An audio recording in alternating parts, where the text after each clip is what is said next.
Okay, guys, 5 o'clock Sunday afternoon. How you doing? You all had a good weekend? Good. So we're in the usual place here. We're ready to do a little reading from one of my books, and I'm going to take some of your questions. The last few weeks we've done readings from Mud, Sweat and Tears. We did the introduction to that. We did Survival Guide for Life. We talked about overcoming obstacles and challenges and having a good attitude and stuff like that. Last week we did Spirituality one from Soulfuel. We did a little reading on that. And this week we're doing one on how to stay alive. And I think out of all the books I've done, this one has proved really popular. And it feels especially timely in this current COVID crisis that we all find ourselves in. Learning a little bit about how to stay alive, God forbid the worst case scenario happens. Now this book is full of a lot of information. It came about for two reasons. One is I realised that the crew and me over the years have amassed so much information in our brains. We've learnt so much through failure and through experience, and those narrow misses have become our experience. And secondly, because my family said, you have a lot of useless information in your head. At which point I always say it's useless until your life is on the line and you never know when you just might need it. So, how to stay alive. These are the sort of things we have. Everything from, simple things like essential knots to how to become an absolute ninja at navigation to hitchhiking, basic motor maintenance, how to use an abandoned car, surviving brake failures, how to climb, abseil, land a helicopter, survive a parachute failure, survive in desert, snow, jungles, crossing rivers, from surviving earthquakes to avalanches to flash floods to sandstorms to kidnappings and bear attacks, avoiding blisters, how to treat a burn, all this sort of stuff. They're about, I think they are over 100 of these. But I wanted to pick one to read you this evening and then take some of your questions. So the choice is, I'm giving you either how to survive if you're lost, or secondly, how to survive an avalanche. And I will do whichever you guys prefer. Let's see, are the comments on this? Why don't we put the comments? So let's see what people are saying. Okay, looking at that, I think we should go for, what do you think? Let's have a look at that. Look at you guys, so many nice comments. That's just what I love about our YouTube channel compared to just making TV shows, is that it's raw, it's unedited, it's live, it's fresh, and most importantly, we can interact. I can interact with you guys and get your feedback. Lost, a lot of people. Okay, I thought a lot of people were going to want to know how to survive in an avalanche. And I thought you might all like that because it is something very pertinent to our filming world and our adventure world, because we spend a lot of time in avalanche territory.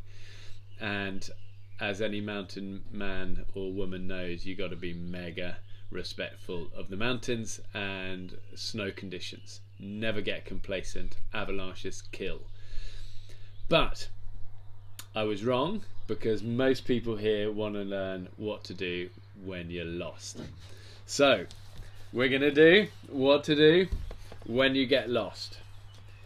And maybe I'll just give you one tip on avalanches. If in doubt and you're not sure about a slope, stay away from it.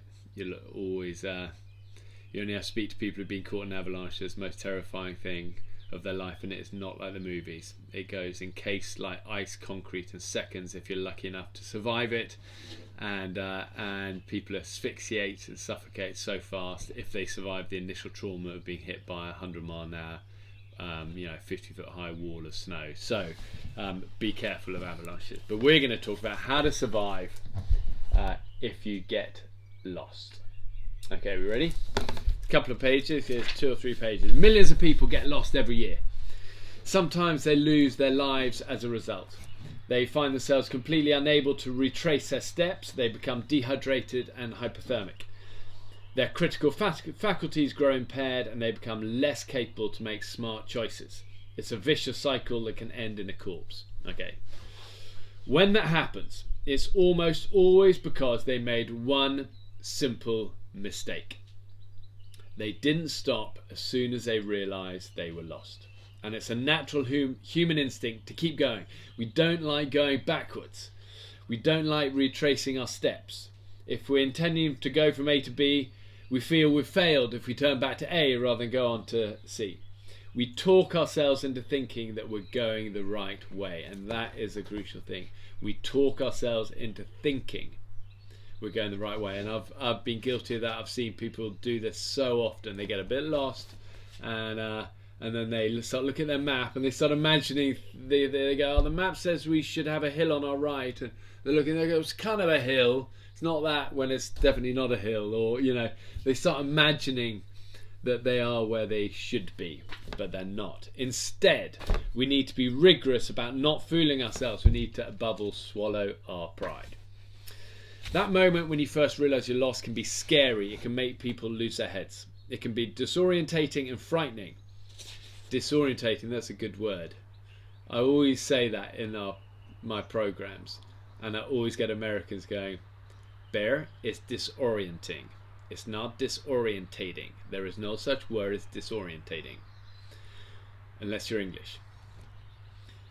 Getting lost can be disorientating and frightening. I've experienced it a few times, and the initial urge to panic is strong, but panic decreases your chances of survival. Try to keep a lid on it. Know that a clear head helps you make smart choices. Have a breather, stop and get some water down you.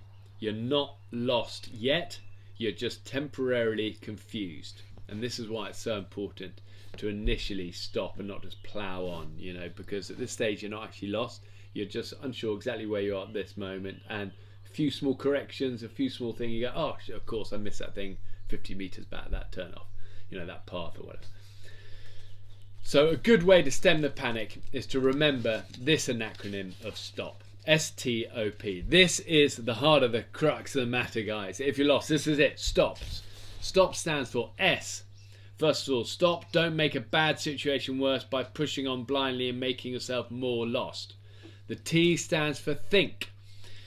Your brain is your best survival tool, so control it and use it to think logically. The T also stands for time. Give yourself a little bit of time. This is your time to take time. The O, STO, stands for observe. If you have a map, look for big, obvious features that you can't mistake for anything else in order to correctly orientate yourself.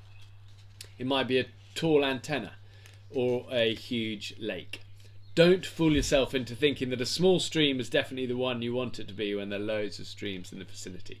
A lot of streams aren't even marked on maps, so go for big objects.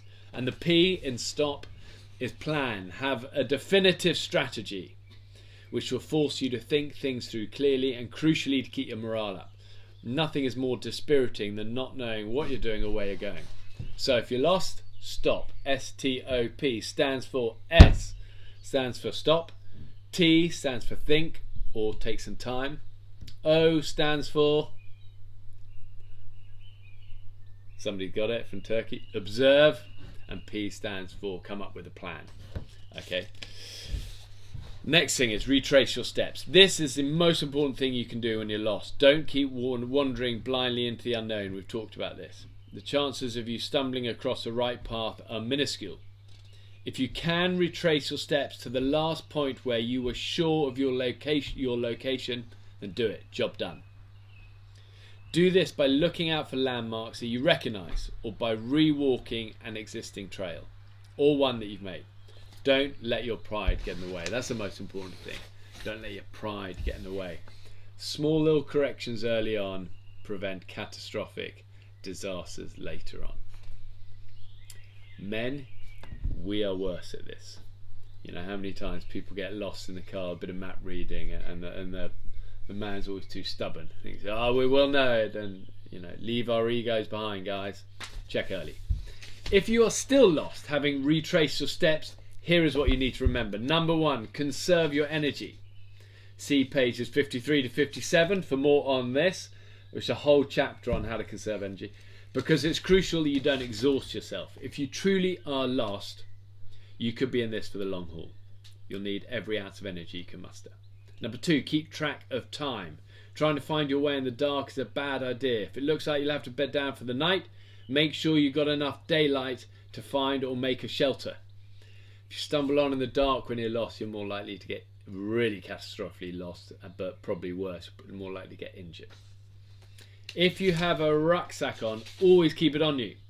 Don't put it down and go and do a recce. Again, I've been in teams and groups where I've seen people do this. You know, they're lost. They go, okay, guys, what we're going to do, we're going to put all our supplies here, all our backpacks down, then we're going to go off and scout and try. And then they never find their backpacks again. So don't leave essential supplies. As I say, if you can't find your backpack, you'll be in a worse position than before. Remember, the commando ethos never gets separated from your kit. Number 4, head for water. Civilizations live near rivers and coasts. If you find a water source, follow it downstream. Okay, and water obviously is going to be your big priority. If you're lost, you've got to stay hydrated.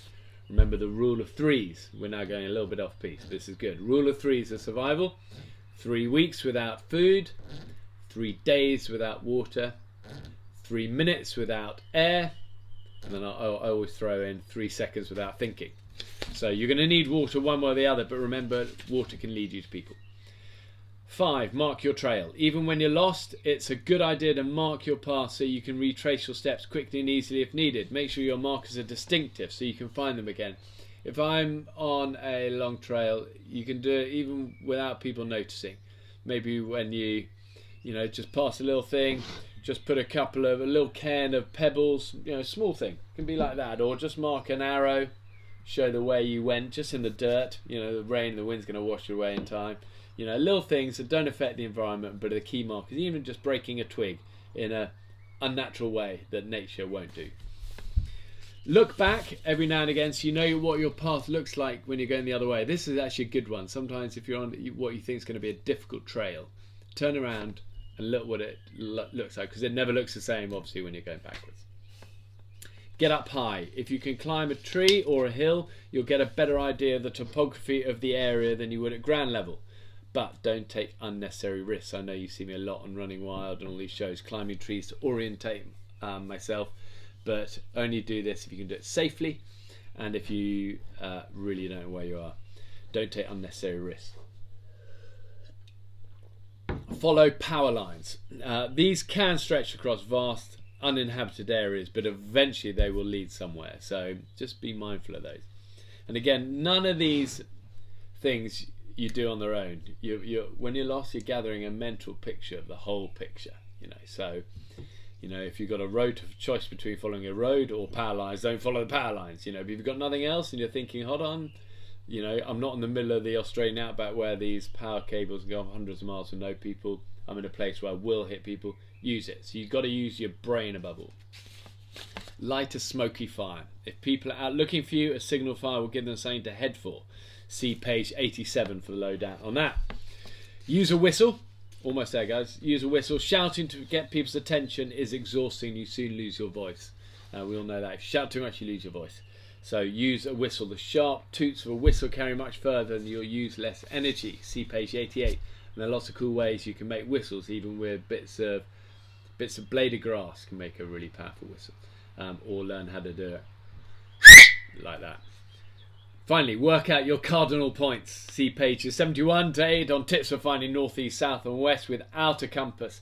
And this might help you relocate a village you've travelled through or some point of safety. So there you go. That is a rapid run through the chapter on how to survive getting lost. At the end of each chapter we have a thing called KISS. This is not where I kiss you, but it stands for Keep It Simple Stupid. It's a summary of all the little things. This book is perfect for the loo. Downstairs loos. The Keep It Simple for getting lost is this. Remember stop, which as you know now stands for stop, take your time, observe, make a plan. Retrace your steps, that's a key one. Conserve your energy and keep track of time. Head for water and follow it downstream. because eventually a stream is going to lead to a river, and a river will eventually lead you to civilization. Job done. A little bit from How to Stay Alive. This is just launched actually in China as well, and it's been one of our most successful books, and it's been really fun putting it together. I'm going to finish actually just with a dedication because this sums it up. This book, really, thank you to the BG team of survival and safety experts that I've worked with on so many adventures, especially to Scott, Stanny, Meg and Dave for all your input, for the practical, resourceful and innovative details that have helped me compile this book. I dedicate this to this team who've lived and breathed all this stuff alongside me for so many years and in so many hellholes. So there we go. How to Stay Alive. Okay, I'm going to take some questions from you guys. First question is, what is your favourite place in the world? Gosh, what a good question. For me, it is our little island hideaway in North Wales, off grid. We just go there, just us guys. We protect that time we're there. We love it. It's a remote but beautiful place, and you can see some pretty bad weather. We go other parts of the world for heat, but if we want just beautiful place with our family, and we've got a lot of friends in the local community on the mainland as well, that's where we go.